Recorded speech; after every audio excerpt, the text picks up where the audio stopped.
Just shut up and fuck me, damn it! Just shut up! I like it when you go, just shut up and fuck me, damn it. Just shut up and fuck. Oh, just shut up. Oh, this Say it. Just shut up and fuck me, damn it! Just shut up and fuck!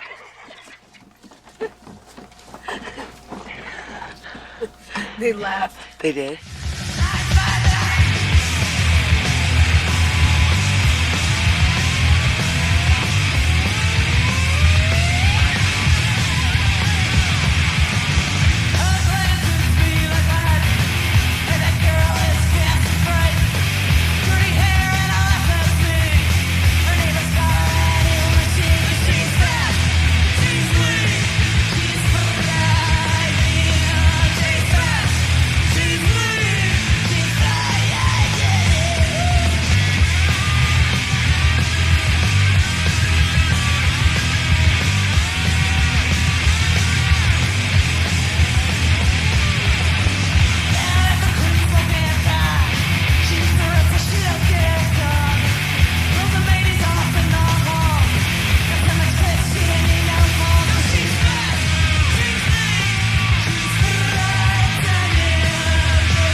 I'm Donita Sparks, guitar vocals.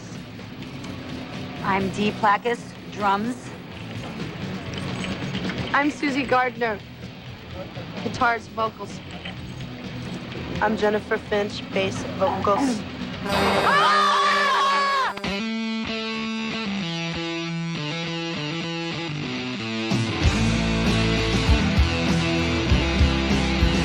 There's just a limited amount of ferocious, free-thinking, kind of, I don't want to say oddballs, but we were just all built a little bit different.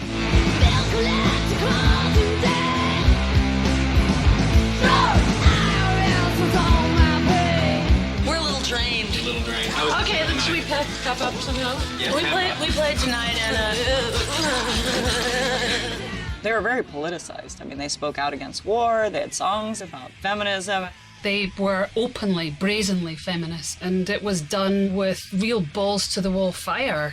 It was easy to describe them, then they wouldn't be great, right? But it's just that they're a powerful band. And sometimes when women are powerful, people think that that means they're like, why are they so mad? And it's like, no, they're not mad. They're expressing, like, strength.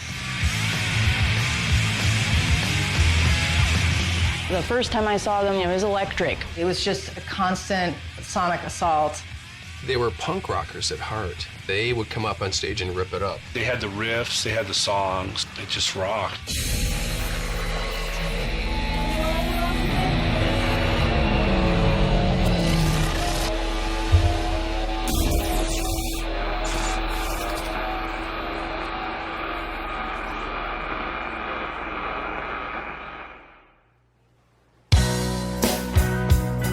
In mid to late 80s in Los Angeles, there were factions.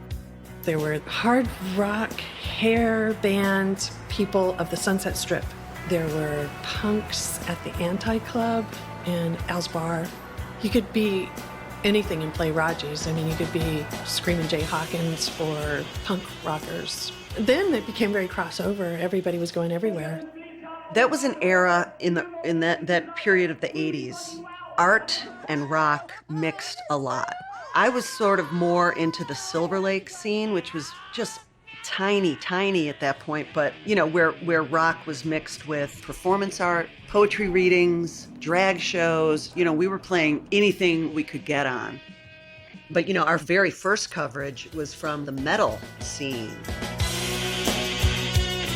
And there were all female metal bands, for sure. But, you know, there was a much different thing than we were doing. We liked hard rock in the Motorhead vein. We didn't like it in the Poison vein.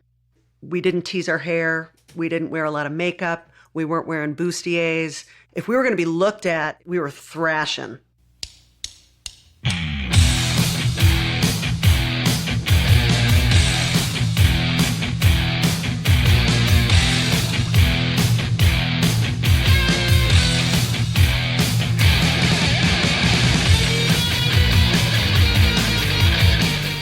a very physical band, you know, doing knee drops and headbanging and flinging her hair and diving in the audience.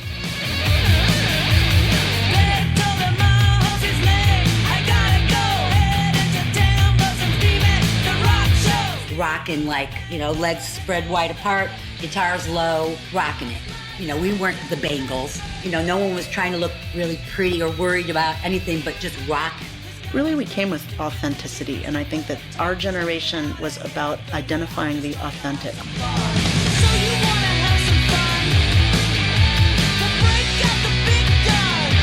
I imagine that we'd probably do a couple regional tours, like go up to Seattle, San Diego, San Francisco, and then we'd probably fizzle. L7 and the L7 trajectory is a trip. It's kind of classic. It's rags to riches to rags.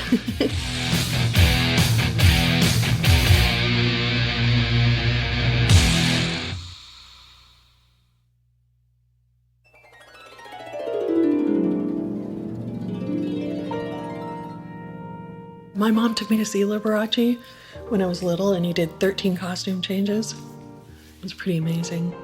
She didn't like rock and roll music at the beginning. You know, when I was a kid, she took away the radios because I was listening to the devil's music. I'd hide it under my pillow, and that would make her even more mad that I was sleep learning the devil's music. But she came around.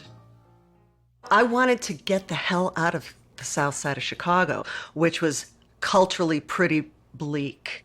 At that time, you know, you had fantasies of moving to New York or London or Berlin. And I was like, wow, well, I really like surf music. And I loved like Hollywood Babylon kind of stuff. So then I completely got obsessed with LA and like singular focus to move to Los Angeles. And I didn't know anybody. Donita and I were traveling in the same circle of people, kind of LA Weekly, music, arty crowd. I had done some poetry performances and I got published a little bit, but that's not what I wanted. I mean, and somebody who was a poet should have gotten really excited. But after a while, I kept seeing my name being associated with poetry, and I was actually kind of ticked off about that. I really wanted to rock. Susie and I were from this underground art punk scene on the east side of LA, Silver Lake, Echo Park. That's where all like the arty punks lived. Our mutual friends were just like, yeah, well, you should meet Susie. She plays guitar. And they were like, yeah, you should meet Donita. She plays guitar. Susie, to me, was wild in the way of she seemed like a gal with not much to lose. Her lifestyle was a little bit, it was edgier than mine in a dangerous way. Susie hung out with bikers and shit. She looked very punk mixed with metal. And I was more like goofy, wild. I'd wear Coca-Cola pants and shit like that. I wasn't really a fishnet kind of gal. Susie was. Donita seemed a little more aggressive than I was. And it got kind of intense once in a while. I wondered, like, what? How am I going to work with this person? But I stuck it out, and she thought my songs were good, I guess. I went over to her apartment in Silver Lake, and she played me a cassette of the music she was working on, and I was like, oh my God, it was hard, and it was heavy, and it was sludgy. Susie had the first musical template for L7.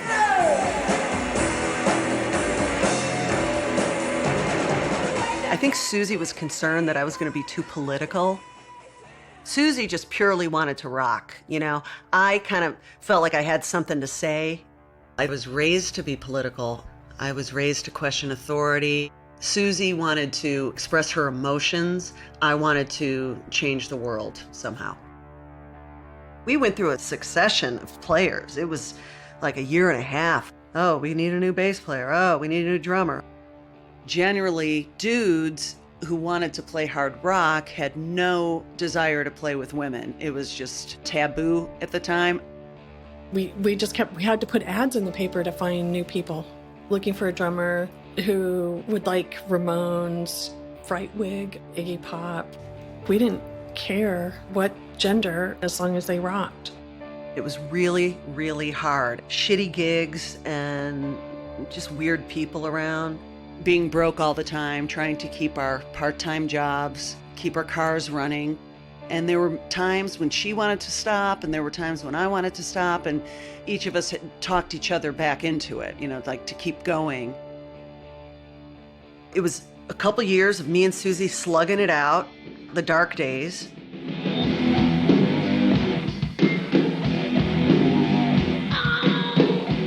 And that's when Jennifer came in. There was this persistent chick who had come to see our shows, and she approached me and she was like, I want to play bass. She almost challenged me to let her in the band. I didn't really know very much about bass. I had been playing with Courtney Love, but it was very limited, and I had to borrow a bass and learn what an amplifier was really quick. We were almost on our last legs when Jennifer came in to the band, and Jennifer was very driven. She was very passionate, and she knew a lot of people, and she went out a lot, and she rocked like headbanging crazy. I knew that I would have to make up for my inability to play with attitude.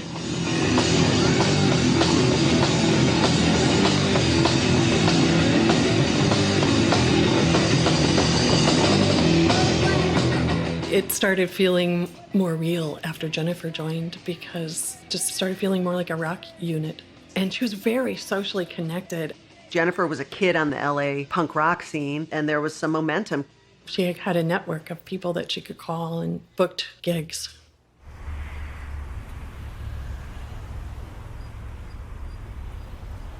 The fact that we were starting to be embraced by this metal scene was very surprising to me. There was a lot of testosterone. It seemed very misogynistic. We were the antithesis of that scene. Jennifer came in like 87. We recorded a record. And then the next year, 1988, we went on tour with Bad Religion. When we came home, it was just kind of back to the same old struggle. Our drummer quit. Then people told us about Dee.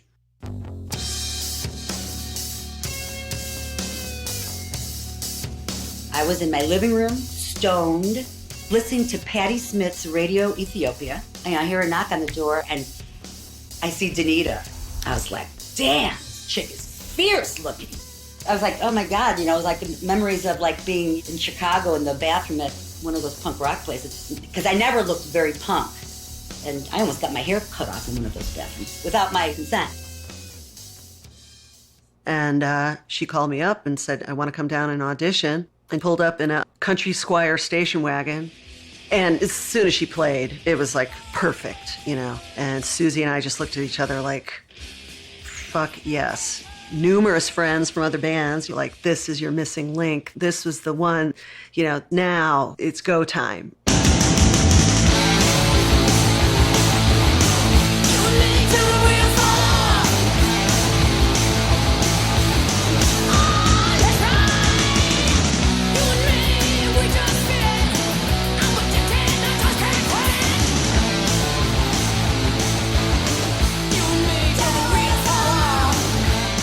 There were a lot of labels all over the country that had strong scenes bubbling up. Like there was Minneapolis and Seattle and Portland and Houston and Austin and Chapel Hill and New York City, and Sub Pop was one of the strong indie labels. Jennifer and Courtney were listening to a lot of records out of Seattle, on Sub Pop in particular, and we figured we better get up there.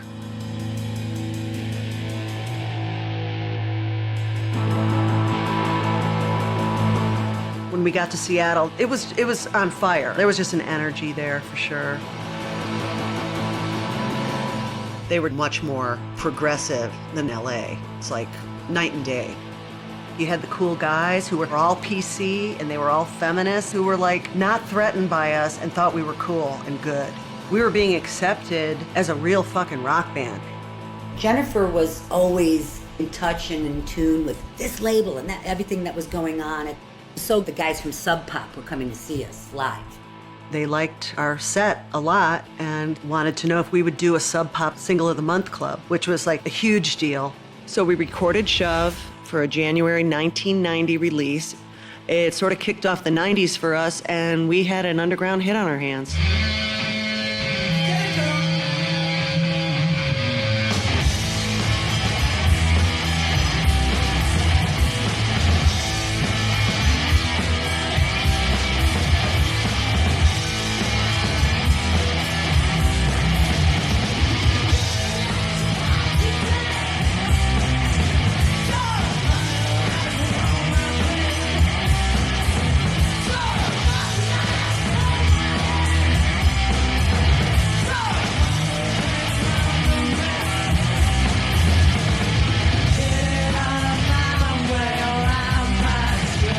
We used to joke that Sub Pop was the gateway to Europe, and it was for us because we toured Europe. All of a sudden, this single, 4.5 years into our band life, was breathing life into us.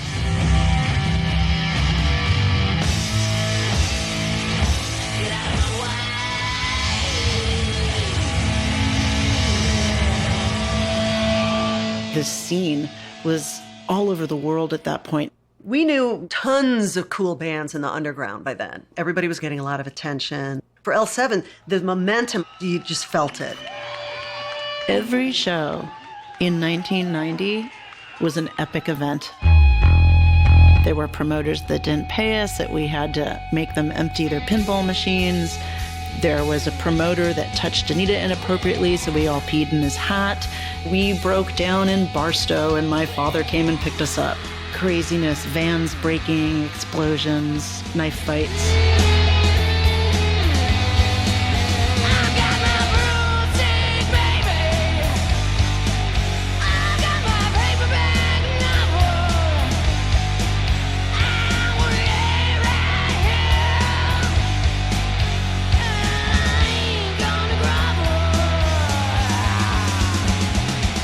We were forced to sleep on people's floors. So in doing that, you get to meet their friends and the whole scene.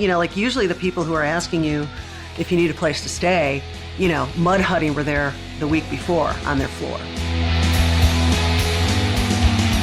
Sub Pop said, we'd like to make a record with you. So we did Smell the Magic. We recorded that up in Seattle with Jack and Dino. It was such a punk rock DIY recording session. He just liked raw power coming out.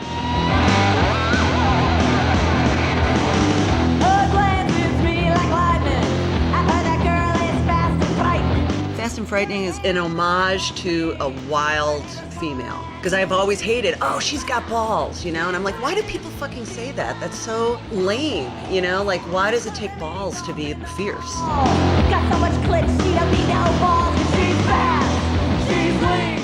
I like to contradict, the status quo in rock. Nobody played a V. It was considered a very metal douche guitar, and so I just thought it was hilarious. Even with my gear, I was a stubborn nonconformist. At that time, bands from the underground were getting on MTV. If I were at a friend's house and 120 Minutes came on, it was like, wow, Sonic Youth is on. Holy shit, Sonic Youth are on MTV? L7 started to talk about what would the possibility look like to be on a major label. It was a distribution issue for us. It was like, oh man, we have to be in the stores more. Even though Sub Pop was great, once you were on a major, then you were everywhere. And I was very much into infiltrating the masses. Slash had a deal with Warner Brothers, and we were all friends with everyone at Slash. And really, it was such a great move for us as far as being part of a historical Los Angeles label. We got a shit deal from Slash, but on the other hand, we became worldwide. As far as major labels knowing what to do with us, they didn't. We didn't have a good record deal. I don't think I've seen a dime from the sale of our records. But we signed to Slash. I quit my job at the Weekly, and then we were in the studio with Butch Vig. We're spending big fucking money, and they treat us, and we're treated like hospitals. And Brian, if you load that EML package, You don't know. Susie, just start singing. Well, I met a Barbara Queen in Memphis, and I had to take her upstairs for a ride. But she had to keep me around. Excuse me, ma'am. Why are you staring at me? Elvis stayed here. Who? Elvis. Can you point me? Which street did Elvis stay in? I believe. No. The one that we're in? Elvis stayed in the same suite that we're in. In the Admiralty suite? Pull it out. Dee, what did you just order, honey? I ordered 2 Miller Genuine Drafts and 2 Sharps. Party down. We're partying down here. Party at L7. naked. Look, this is rock and roll. Well, okay. A toast. We're stuck here for a month. There you go. Our first record that's gonna make Billboard.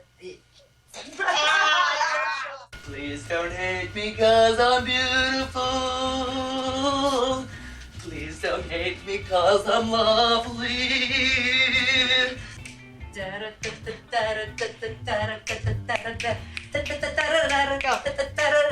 You'll be better off than you are. Or would you rather be a stool? A stool is a pile of excrement, in case you didn't know. Here's Susie and I's bedroom.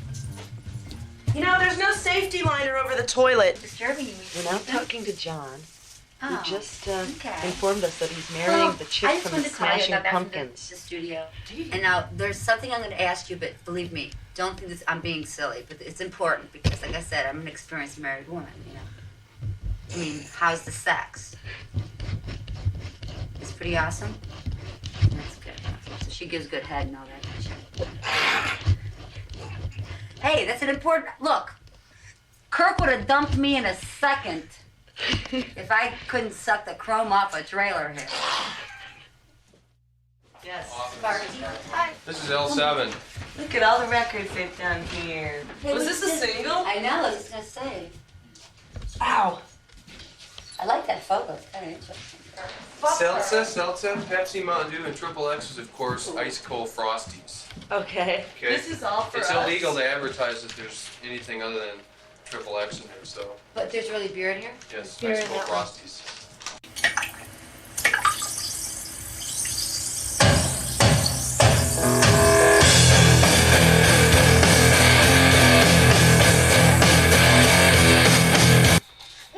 Nightmare! In the daylight! That was cool.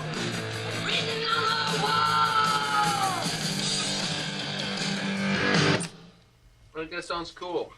Part of it, all of it.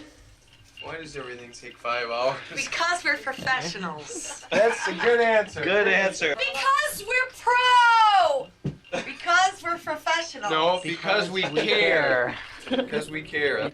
While we were in the studio with Butch, Nirvana released Nevermind, and it blew up. It would be like if all of a sudden one day you woke up and your kid sister or kid brother was internationally famous overnight. That's what it felt like. Everywhere I go, everywhere I turn, I see this fucking face! Frankly, I'm sick of it. And then there's White Zombie, and Teenage Fan Club are in there. T. And Super Chunk. See, all our friends are in this. And we'll never be in there. We'll never make it to. Are you singing on the chorus on this? Yes, I am. We gotta do this chorus. I don't want her to do the back vocal or her vocal until you do your vocal, because Okay. she's singing under you, right? Yeah, You're gonna sing a. I'm mounting her, as it were. 3 weeks on the road and we're playing ball in the hall. 3 weeks on the road. Ready? Begin. 1, 2.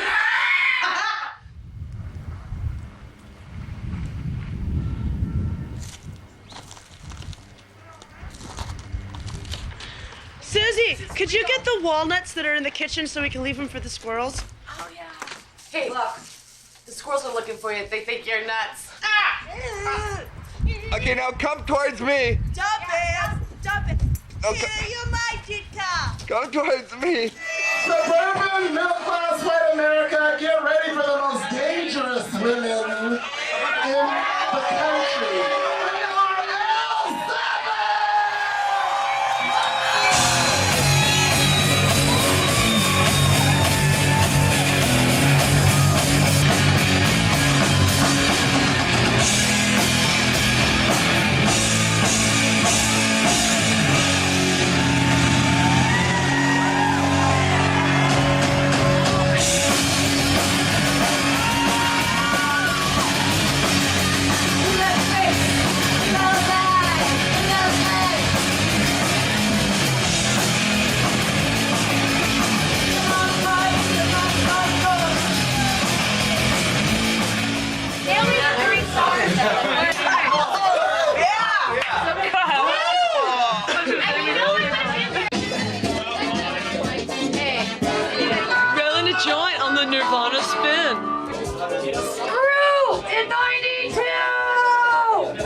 Are you supposed to be extras on the Weird Al video? Why, yes, we are. Let's go. Oh, Jesus. No, we're doing our own video. Oh. Hey, are you guys going over there? Yeah. Tell them L7's at stage 4.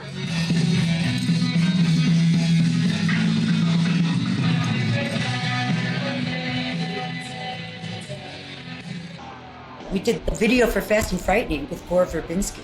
That was our first video. That was really fun. That was like punk rock too. That was just like the opposite of doing Pretend We're Dead.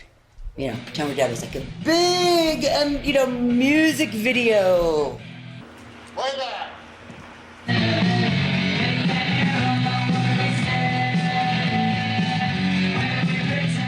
That caused Donita a lot of grief. She was not pleased about a lot of the stuff, was fighting for her creative view, what she wanted and, what they wanted. And, you can't have the roadkill in there and you can't have, and it was just like, we started getting that taste of being on a major. Donita did not like losing control of the art. It was exciting. Since Susie got hit in the head with the crane, of course, that wasn't exciting. All of a sudden I hear somebody shout really loudly, like, hey! Then the camera came down and the matte box hit my ear and it ripped my ear off. Not all the way, but ripped my ear. So the whole back of it was a cut, and it broke a bone in my orbital. I still have numbness to this day from that. The album is titled Bricks Are Heavy, but we're changing that since Susie's crane accident to Cranes Are Heavy. Yeah. We blame Susie for everything. She broke the camera with her head. It fell on me from 20, the camera fell on me from 20 feet in the air. And I narrowly escaped with my life.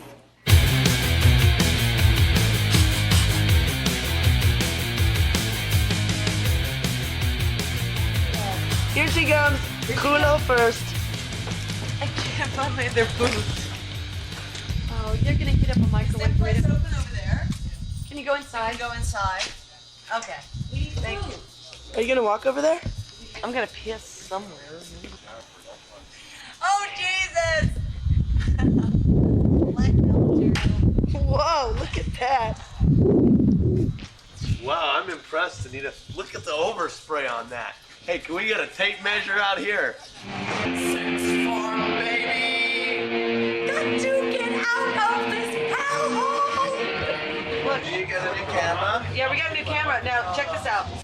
Well, it tickles, I can tell you how much I like this. Oh, we know, you freak. Wait, turn around. Let me help you, son! Let me help you, son!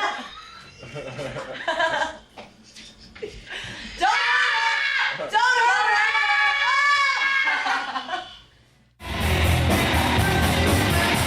We brought out the exhibitionist in our roadies. It just seems that if you're involved with L7, you probably are just something of like a nudist and life lover, so you don't mind running naked on stage. We didn't ask them to do anything beneath their dignity. They volunteered.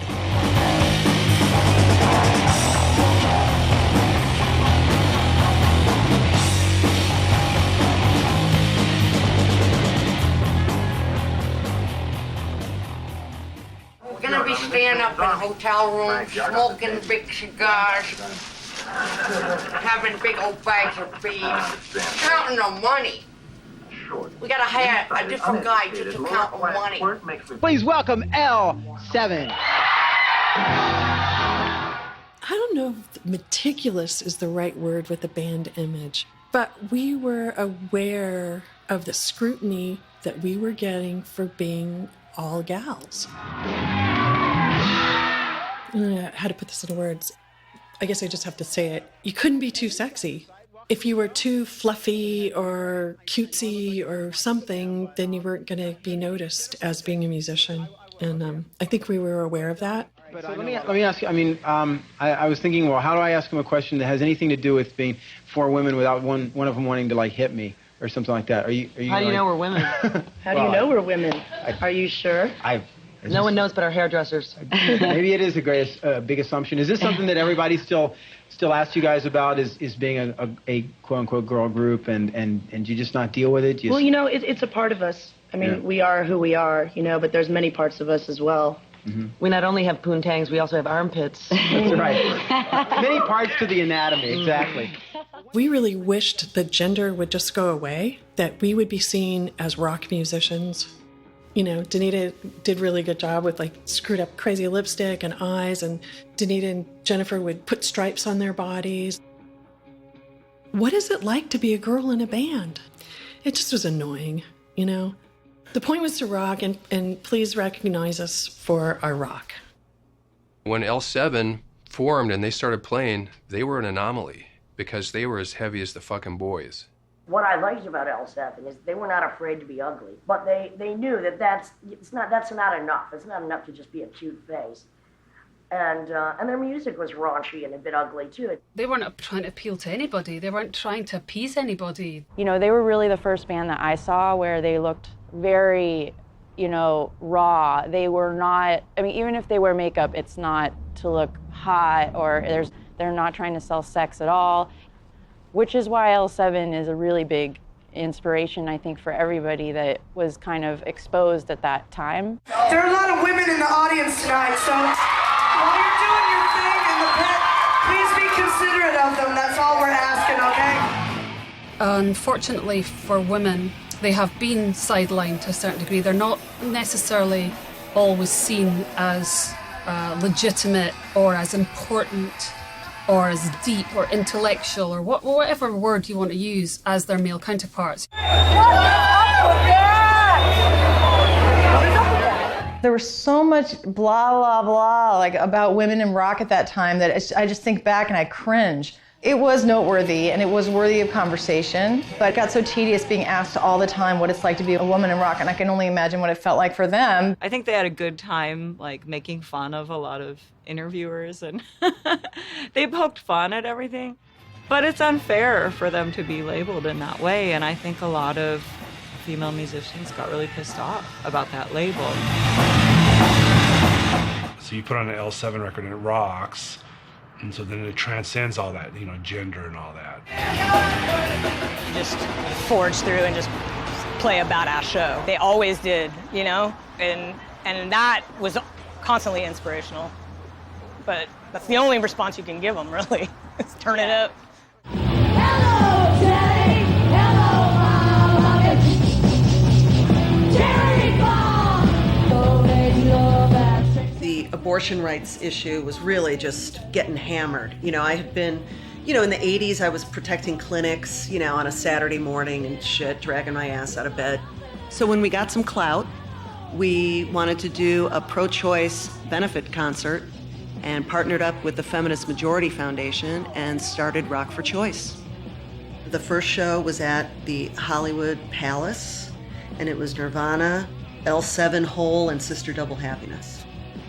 We did a lot more shows in LA, and then they spread all over the country. And if you think of any big act from that time period, from Iggy Pop to Joan Jett to Fugazi to The Offspring, Beastie Boys, Chili Peppers, Bikini Kill, Lunatics, Babes in Toyland, everybody did a Rock for Choice show.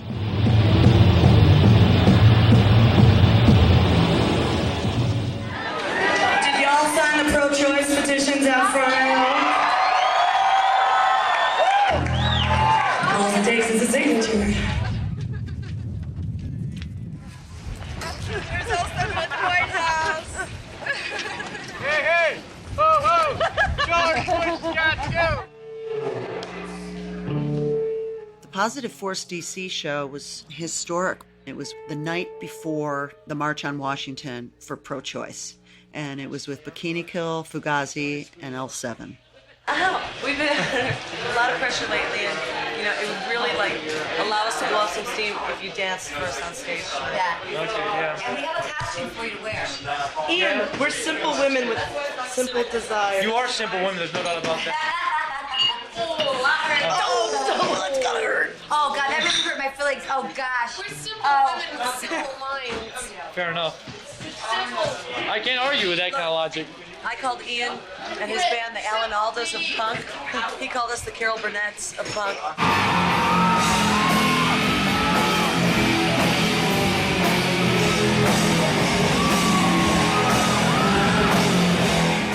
I think we had the most feminist moment on stage with Slimenstra Hyman coming out, doing her fire dance, but the audience kind of poo-pooed it, like they couldn't get the humor of it. You know, the Gwar and Fugazi scenes were very different.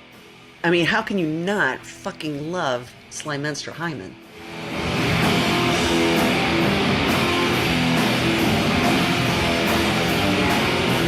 Maybe we overshot it. We were activists in that way, but like as far as like becoming spokespeople for stuff, we kind of thought, well, shit, like we're a band. You know, because in interviews, we wanted to talk about the music, we wanted to talk about our touring, but it was getting very focused on pro-choice. And so even though Rock for Choice kept going and still had huge concerts, we had to pull back and focus on the band. L7 in the history of rock is like really, really, really important. But I think L7 was way more impactful like in my life because it was all girls and also was really aggressive. We just listened to them all the time, constantly, in the garage and in my bedroom and on my Walkman CD player, walking to school, walking back from school, in school. That time period was really incredible for women in music. It was a time when girls were feeling empowered to go out and be aggressive. And I don't mean just turn around and punch somebody, but go out and do whatever it was they wanted to do, encouraged to be themselves. Hello, I'm Donita Sparks from L7. Don't hate me because I'm beautiful. And whenever we're in the Big Apple, we watch On Patrol video. Really? Really? Well, that and Geraldo. Let's see. That's when my sister told me this, and she said he watched you on David Letterman from his big chair. Tonight, making their network television debut, please welcome L7. And he, I guess she did know what she was doing. Up until that moment, he didn't believe that it could be a career for me until I was on the TV. And of course, because he could tell all his friends. My daughter was on David Letterman. Did you see it? Like, oh yeah, we saw her, Harry, knocking over everything.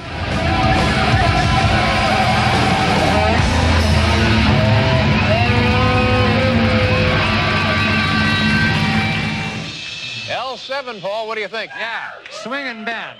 I hope the girls aren't starting to run around with the wrong crowd. We flew to England and we got picked up at the airport by London Records in a limousine. And I remember Donita and I were like, who's paying for this? Okay, who's paying for this? Get in the car! We were in this limo going to our hotel or whatever, right into interviews, and our publicity person said, how does it feel to be in the top of the Pops? And I was like, what? I don't think I really understood what they were talking about, that L7 had really broken a huge barrier in England pop culture, in British music. And I was still working as a maid. Like, I still had a day job.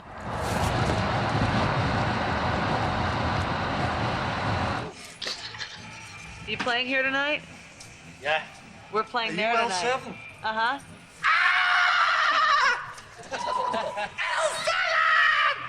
We were becoming more a part of the music machine,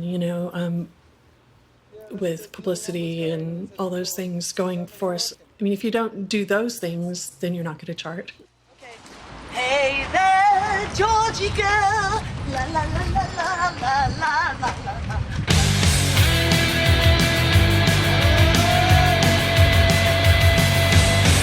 I put your stuff out on the porch. You're missing your pants and put out the torch. You slatter the bell when your head down.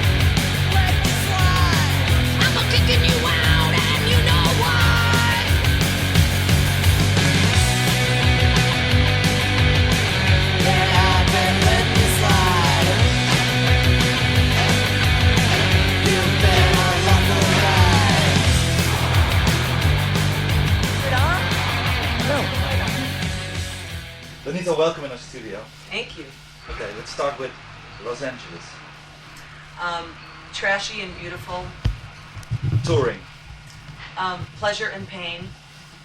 Holland. I feel like I'm on a game show. Well, it's kind of a game, this is, yeah. Holland. Wooden shoes and windmills and talking backwards. Glamour. L7.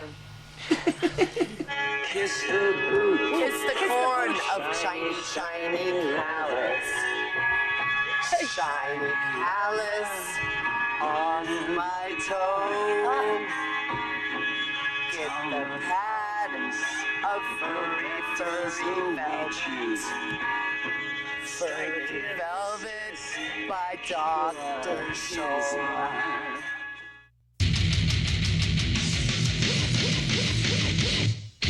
You just got back from tour over in Europe. Correct. Right? And I was talking to the other girls and they said that went real good. It went very well. A very fruitful tour. I noticed something happening from our inception to charting in England and stuff. It is getting bigger. So it's got to be kind of wild because things are really starting to happen for L7 right now. I mean, just from being this really core people that all the people that listen to college radio were into L7, but now it's like a lot of people that are out there buying Pantera or Ozzy Osbourne. Who sit on chairs like this. Who sit on it and are on shows like the Headbangers Ball. I really didn't think women could play rock, but then I saw you and imagine my surprise. What do you think about that? I despise Morrissey, you know. Yes. This is 5 p.m. Live. You will not be sorry you tuned into this show. This is a show with variety. Today, we're going to meet people who want to be mummified when they die. That's a new trend. And where do old rock and rollers go? Well, to a rock and roll retirement home. Such a place is in the works. And we're going to meet the band L7. You didn't want us to say that you're an all-female group. Well, obviously you are. So, you know, I guess we don't need to say that, do we? No, we don't. No. Paula. But I just did, sorry. Well, now I heard that you had done as well as the Go-Go's as they first started out. Is that true? No, we're nowhere near. Look, we've gone copper with our record. They went like multi-platinum. We're only in the semi-precious metal category right now. Well, how long have you been doing this? 7 years. A long time. 7 You know, long I think I'm going to years. pass up the rock retirement home and go straight to the mummy guy. That's how long I've been at this. I love how you've been paying attention to 5 p.m. Live. What do our four-legged friends and our feathered friends have in common? Sometimes they're friends with each other. Stay with us.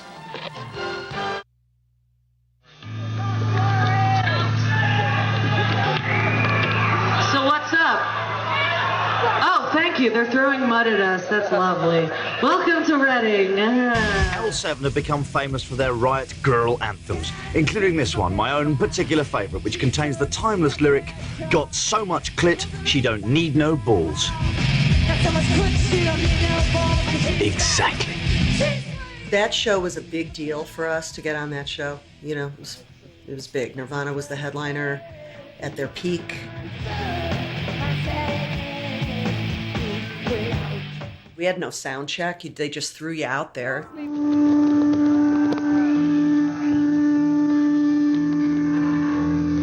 Sorry, we're having some technical problems up here, being the professionals that we are.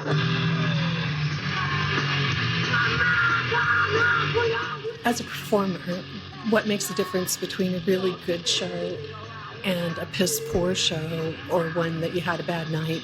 If the sound is crappy on stage, just forget it. You're faking it. You're pretending that you're having a good time because you're not. You're thinking, how in the hell can I get out of here? Wait a minute. It was tough out there and the monitors sucked and we were pelted with mud the entire time. Reading is like a sheep farm, so it's like mud mixed with shit. No, you got Susie's guitar. It's so cool. And God bless Becky Reck of the Lunatics. Becky was egging on the crowd to throw the mud at her and not us, you know? Got me. Ha ha ha ha.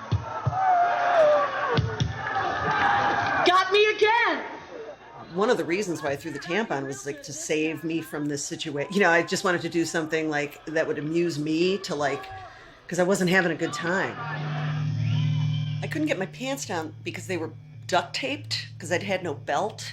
It was ridiculous. So it was just not smooth at all. And I had to announce what I was doing because there were no jumbotrons or anything. All right, I got a little present for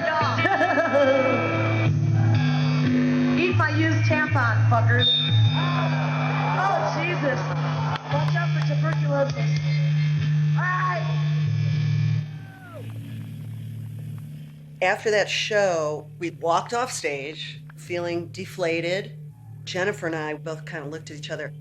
That was the first hiccup that I felt. And I think she felt it too, because we both kind of were like sort of speechless. But we just went into a trailer and there was our publicist and I said, get a press release ready.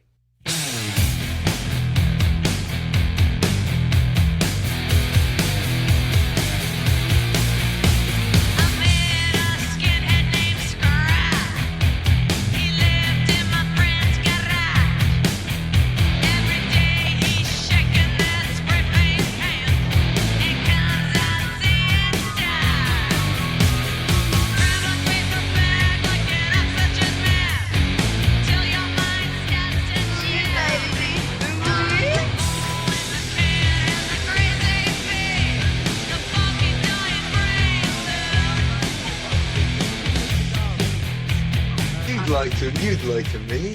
No, not about that. You'd like to me about anything else. We're getting our instructions. Hey guys. Beep beep. What's happening? Oh, look at that crane. Oh, Jesus, it's just waiting to land on someone's head.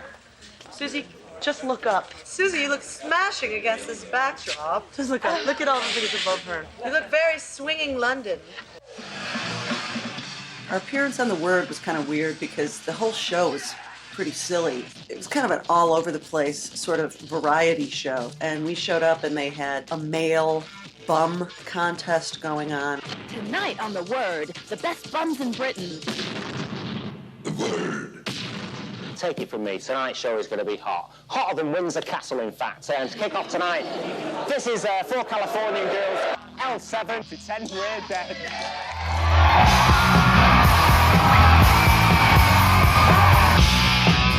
And I knew it was live TV, and I just decided to get weird with it.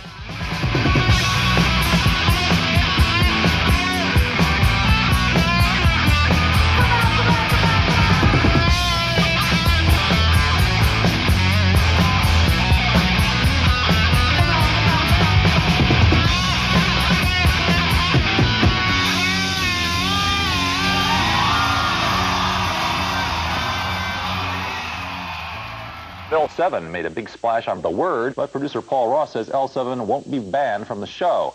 Next time, however, the group will be required to wear suspenders. Then we got home and we got an offer to play Brazil. That was massive. We didn't know how we would be received. We had no idea how big we were, but we were like huge in Brazil. The whole experience was really surreal from the moment we touched down. All the kids were waiting at the airport for the arrival. We got in a bus. There were all these other bands. They were in different buses. We had security guys. They had guns in their socks. They had like ankle holsters with guns in them. It's just really weird. Handguns, you know, like they were packing. At the hotel, there'll be thousands of kids. Every time you leave the hotel, you're going to get briefed. What might happen is you'll never go out by yourself. That's a rule one. Never leave the hotel by yourself. And in most cases, we'll just have a security person with you when you go out. All right. In a lot of cases, you'll be leaving through the back door of the hotel. Oh, so we're all girls. How cool. Oh my God. Very cool. That's awesome.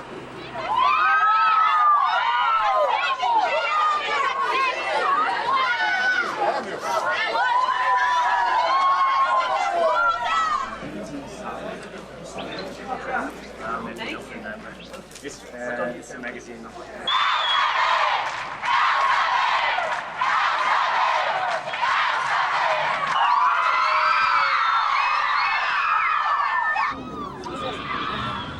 It was a great experience, but it was also very sort of alienating.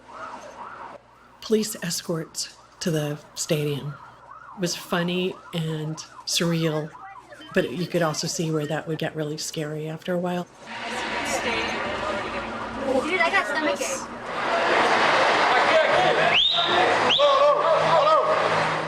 I forget all who was on that festival, but it was Nirvana, the Chili Peppers. Hey, just the whole thing. Do like this.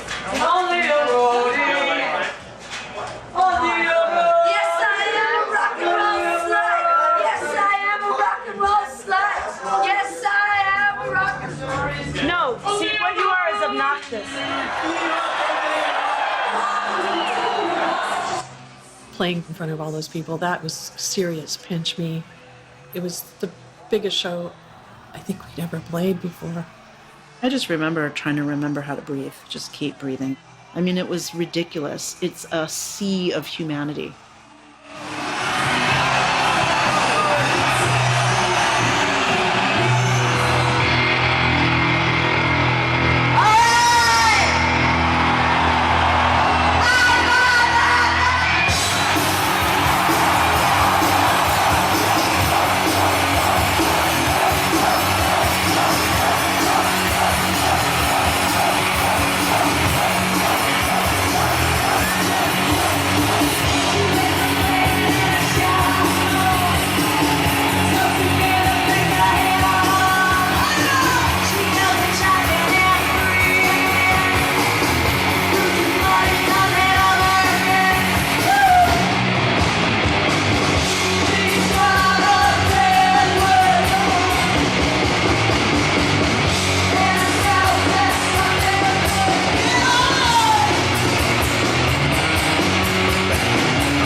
Like, oh, I would like more of this, please. Yes.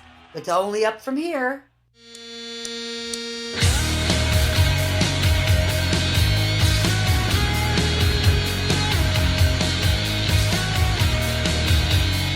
Japan is really fun.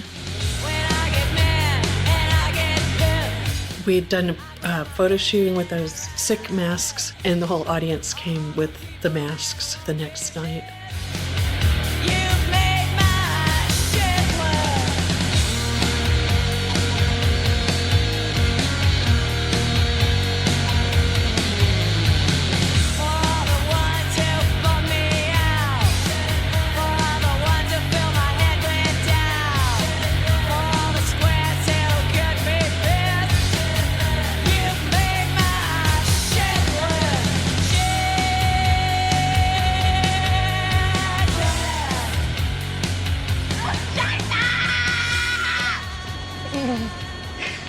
Those are beautiful.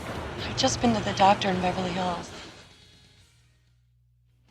When I was a little 17, sneaking into the punk rock bars, John Waters was such a big part of the punk rock scene in Chicago. You know, so to be in a John Waters movie was like, what?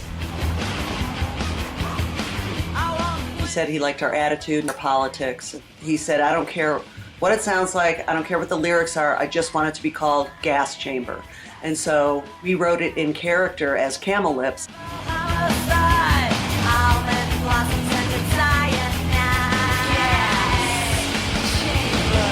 Right at the crotch was a prosthetic lady parts. The outer vag area was on the outside of the pants. I mean, how could you not love those pants? They're just obscene in all the right ways.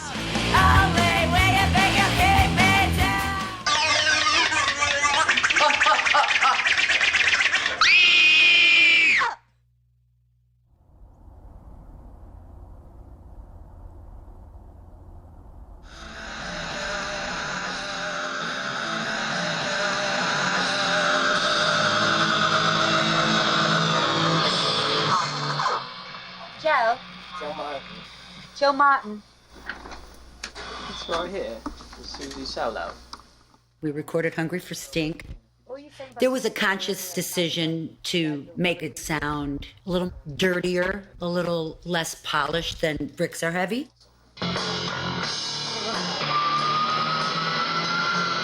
I got really dark and paranoid on that recording. I wanted to move out of LA. I was really afraid of being carjacked.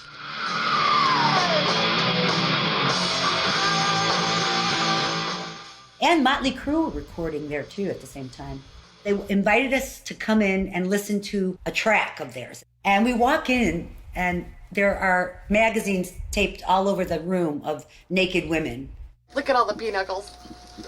Donita sent out a runner, because we had a runner. He was sent out to get boy magazines. And we hung those up all over the room. And then we invited them to come in to listen to the track. I don't understand. All I know is I'm not getting paid enough to deal with all this penis. That's just my bottom fucking line. I like pranks and I like shocking. I love Johnny Rotten and Rock and Roll Swindle and, that kind of stuff. After the Susie thing, we put out a press release every video we made of some catastrophe, which never happened. Like on Andre, I had our press agent say that I was attacked by a poodle and admitted into Cedars-Sinai Hospital. So when we hit Lollapalooza, it was kind of up in the air if we were going to get asked or not. We weren't asked any of the years before, so we sent them a fax that said, who does L7 have to blow to serve Coors at Lollapalooza? Love, L, always the bridesmaids, never the brides, 7. Lollapalooza is back for the 4th year. This year, music industry weasels are picking outrageous all-girl band L7, who you saw, to break big as a result of the tour. Now, their new album, Hungry for Stink, great name, hits stores on Tuesday. We'll see what happens. Bianca? Good luck to him. Thanks, David.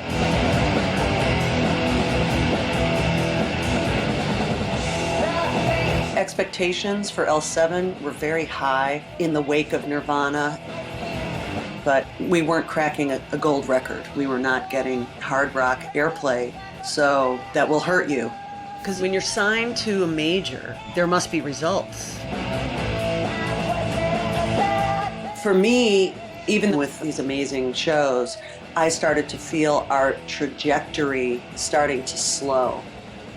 I had a lot of fun on Lollapalooza, but it wasn't like professional triumphs. It was like hanging out with other bands and being bad and just fucking off.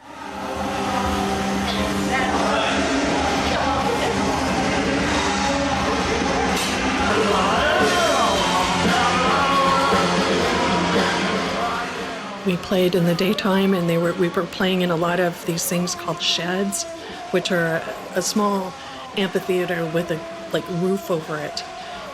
That was an awful experience because the audience was just sitting, and they were really far away, and they were just sitting there, and it was the daytime. It just was wrong. Look at, there you go. Get it. Panties. I gotta dry my panties some way.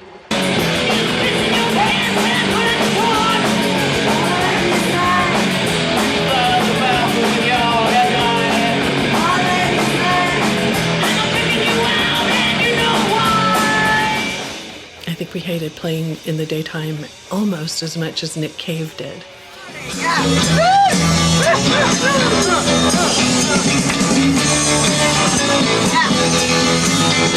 How Susie and Jennifer did that sober, hats off to them, because Dee and I just wanted to get fucking wasted, after every show.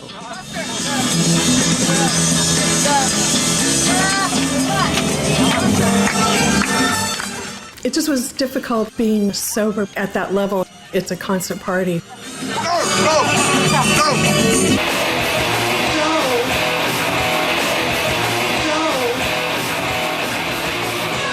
The 90s were a great hurrah. There were drugs everywhere. I mean, heroin was falling out of people's pockets. It's told a story in the book about artists and playing around with drugs. But we were all fuck-ups at one time or another, and we were all concerned for each other at different stages of our career. I checked myself because I was doing some really stupid stuff. I was supposed to be at sound check at like 5 and it's like 7, but I'm in bed because I took acid and drank a bunch of beer and I'm eating Chef Boyardee beefaroni out of the can. Donita's knocking on my door. I answer the door naked and I turn around and there's all these coins stuck to my backside. I partied like a maniac for 13 years and then had to put a lid on that shit. And then Kurt's death and losing people close to us was kind of a wake-up call. Hello. Because if that can happen to Kurt Cobain, fuck, you can't believe it.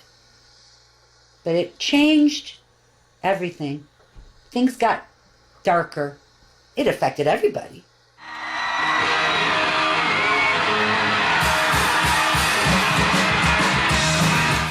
And then Green Day fucking came out and they were totally on fire. Green Day were just the new thing, you know? Nirvana was dead and here comes Green Day. The kids loved it because it was like upbeat and it wasn't, you know, grunge angst.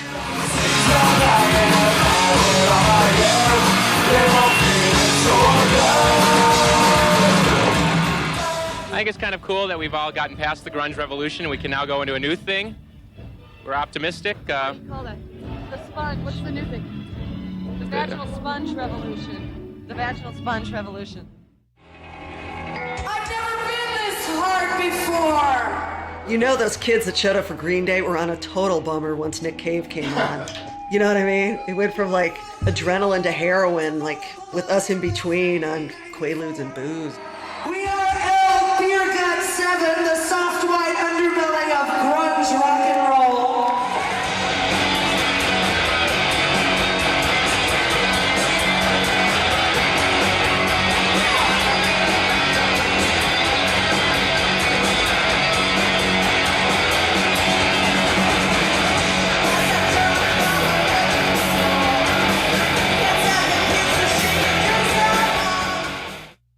So anyways, let's get the cliche stuff out of the air. Like, what kind of year has it been for you and all that?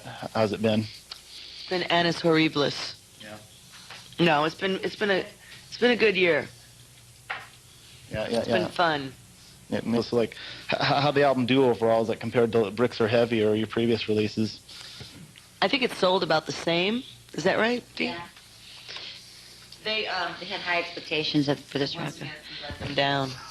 They had high expectations. Once again, we let them down. So basically, all the same people that bought the last record bought this one. Right. We did not broaden our fan base one iota. Yeah. We didn't break on through to that other side, if you know what I'm saying.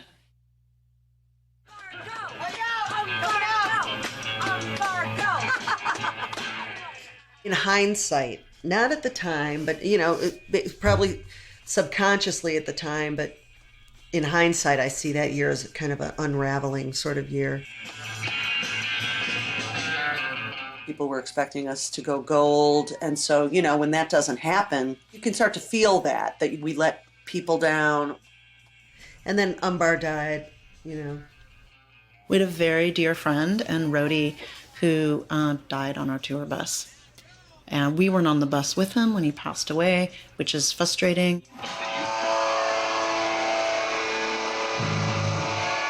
And I know that, you know, we all were very hit with grief. My feeling was we almost became inconsolable over that grief. It really is kind of a blur for me. And I also shut down a little bit. There's no way to sum it up. It just was really devastating. Losing another person close to us that way, it just was like, okay, enough already.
She's on the town off the wagon.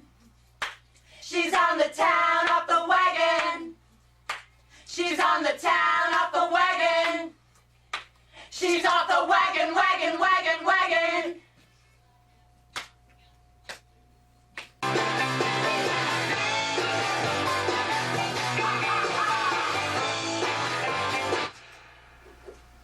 Cool. I guess. Is it cool? Yeah, I think that sounds good. I guess I was surprised that Jennifer left in the middle of a recording session. I just remember sitting outside at a table, chilling, and it's all kind of a blur, but a little, like, you know, like a torn piece of notebook paper was given to us. And it was a letter from Jennifer written in pencil. And that's how she told us she was leaving the band. I remember starting to have a lot of concerns over my health, and I might have to leave. My own control issues were getting fired up. I was having money concerns. I was grieving over the loss of my father and Umbar. Any one of those things would have not been a problem, but all of them kind of converging together, it was just going to be hard to continue. Meanwhile, Jennifer Finch has announced that she's leaving L7 to go back to college, leaving that veteran all-female group to start searching for a replacement to tour behind Finch's swan song, a new album due this winter. I was angry, but I think I was mostly really sad because Jennifer was so fucking good and she was so loved. Getting someone to replace that's tough. I remember feeling very nervous in the pit of my stomach, like, what are we going to do? But we just got proactive and started auditioning, put the feelers out and auditioned a few people. The battery's totally gonna go dead. Yeah. Okay, here we go. On the gondola. Gail came to us from a recommendation from the Lunatics. She said, "Oh, you ought to check out Gail Greenwood. She'd be perfect." And indeed, she was. Yes, we scored with Gail.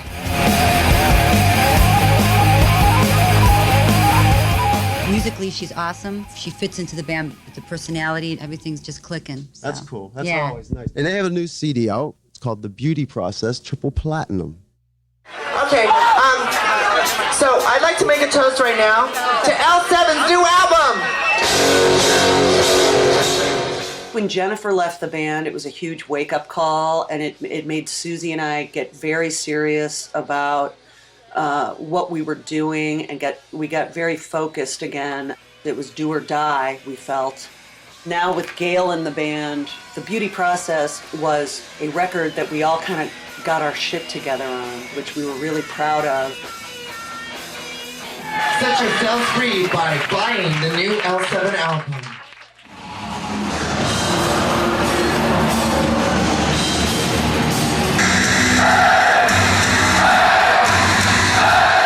We got used to these kind of cycles, touring and then writing and recording and then touring. I think people assume that you're raking in the cash if you're on the cover of Spin magazine, but unless you sell an insane amount of records, you're really just a working stiff at best. I'm attaching these bowls to the hats. So, Ka-ching, ka-ching. ka-ching, yeah, rake it in. She's sewing on the balls.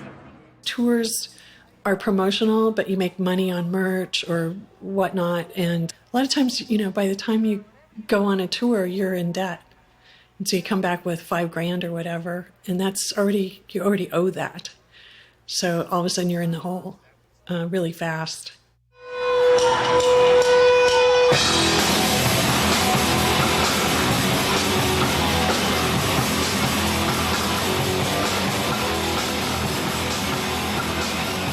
In our peak year, I think we were making $500 a month each.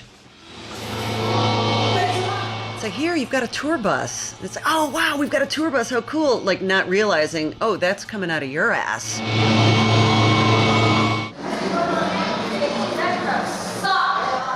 Fuck that crap. Look out, war eyes, 'cause I'm coming to get ya. Hello, Sydney. What if this is a Titanic situation? say that.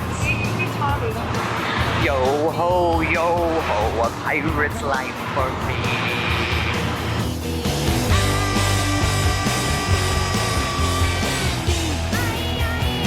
Look out, world, 'cause I'm coming to get ya. Look out, Osaka. Get your top up. Get your top up. Ready. Get your top up. Top up now. What do you think of me?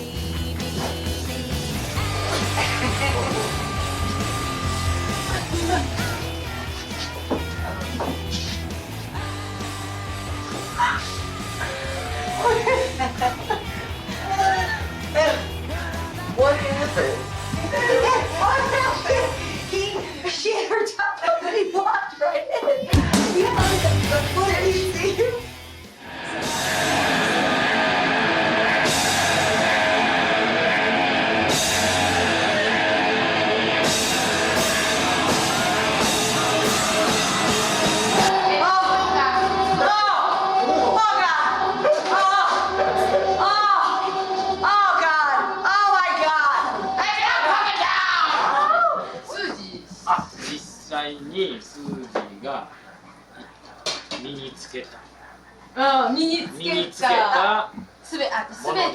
You're a string bikini style.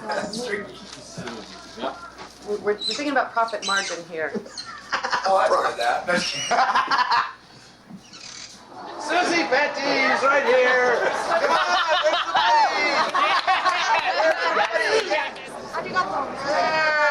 there you go. I wore them. Whoa! Get your You guys got it here. Green or white? White or green? White or green? That was maybe like a sign when Warner's didn't do a video that something was wrong. We had very little sleep and we flew from Portugal to play a show in Finsbury Park. And it was a show with Kiss.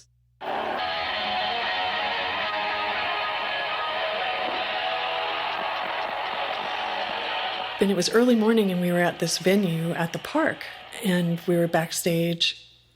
And it was just really strange the way people were kind of distant or, you know, our press agent was kind of distant or weird. I don't know. It was just really bizarre. And come to find out later that afternoon that the record label had dropped us. It was so surreal, like getting dropped and playing with Kiss and being so sleep deprived that I felt like I was on hallucinogens. It was really weird.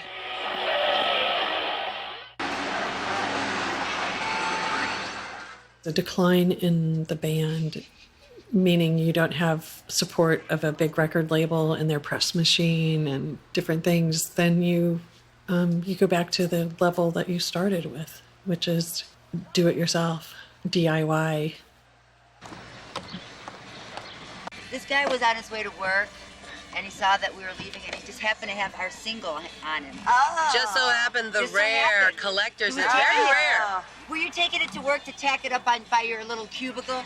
Right on, yep. You're gonna go right up above my desk. All we have is us. Us and a booking agent. And by this time, Gail's out of the band. That didn't work out. She probably thought that she was going to be touring the world and making decent money, and that just wasn't the case. So it's been a long time, and we have another familiar face. Some of the reality check viewers may know. Janice is in L7. Hi, Danny. Yeah. Good. yeah. Damn. This is so awesome. I mean, Janice has always been the driving force in every band she's ever been in. So I mean, she is just perfect for L7. Cool. We're back, and we have no money. We have no label. We have a booking agent, and we have us. And that's it. We kind of had the feeling, God, if we can just stay together, keep making records, if we can just tough this out.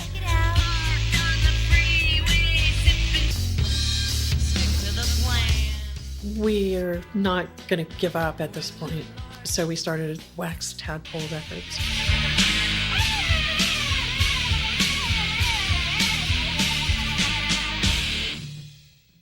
What about your slap happy thing?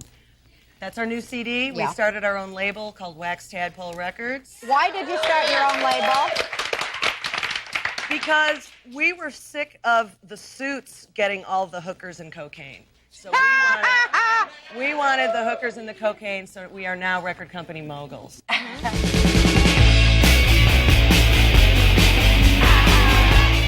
Through all of the trials and tribulations of life, playing was always a positive thing.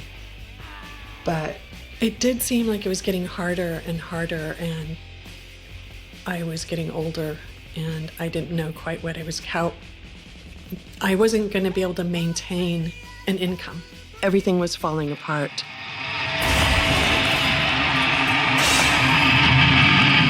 The next thing I knew, Donita told me that Susie called her and quit over the phone. Not a letter, but a phone call. So that's it. I think the stark reality of being 40, I had no way to support myself. Maybe we should have quit sooner, and maybe I should have made a family, and, all this, it was really harsh. There's a lot of self-loathing because I thought I'd fucked up my life. You tell that to anybody, and they're like, what do you mean? You traveled all over, you played music, you look at these videos. But I felt like, what am I going to do? I don't have health insurance. I am a piece of shit. Like, what have I done to my life? I was in shock. I couldn't believe it. I was really stunned. I don't remember, but probably Donita must have said to me then, well, that's it then. Because without Susie, we're not going to get another Susie. I don't remember who I told. I don't remember if I cried. I probably did. Probably was stunned for a while. Early on, one of the first songs Susie wrote was You and Me Till the Wheels Fall Off. And they did.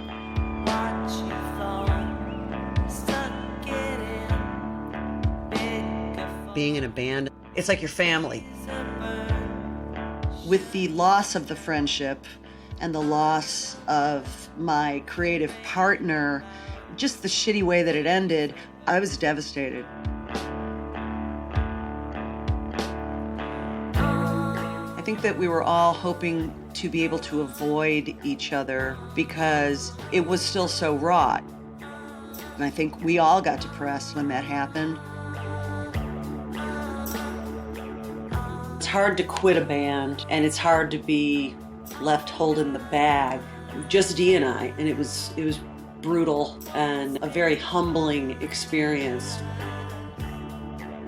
There's nothing that'll break your heart like seeing your road cases loaded onto a pickup truck, being sold to some guy for pennies on the dollar. Slap Happy was made out of sheer determination. We made that record for nothing, and the distributor went belly up. They came to us and they said, hey, do you want to buy your CDs back? We couldn't even afford to ship them back to LA from New York. So Slap Happy went into a landfill, and I was feeling like our whole career went into that landfill with it.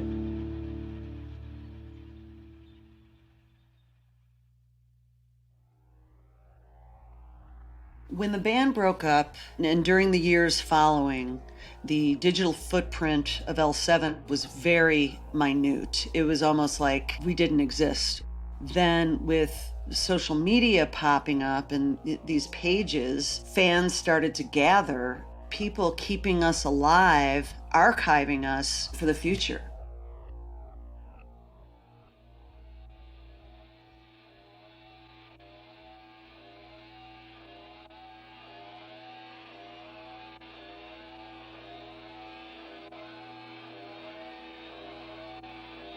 When I walk on stage, I start to own it. Like a dog pissing on something or a cat doing its thing. I walk on that stage and the nervousness becomes, all right, I'm here to rock you. Are you ready? It's gonna get scary. I always felt like we crossed a lot of barriers. We broke through a lot of barriers. Everybody's got a shit list or should have a shit list.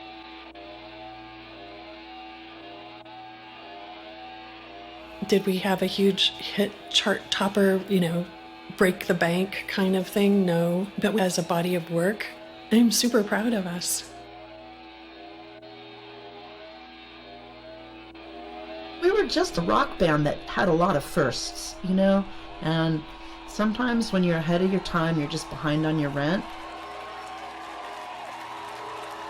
At the end of the day, we're rich in the things that count. The fans kept us alive. We kind of owed it to them not to pretend we're dead.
Check it out.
Check it out. Check it out. Go get the gas.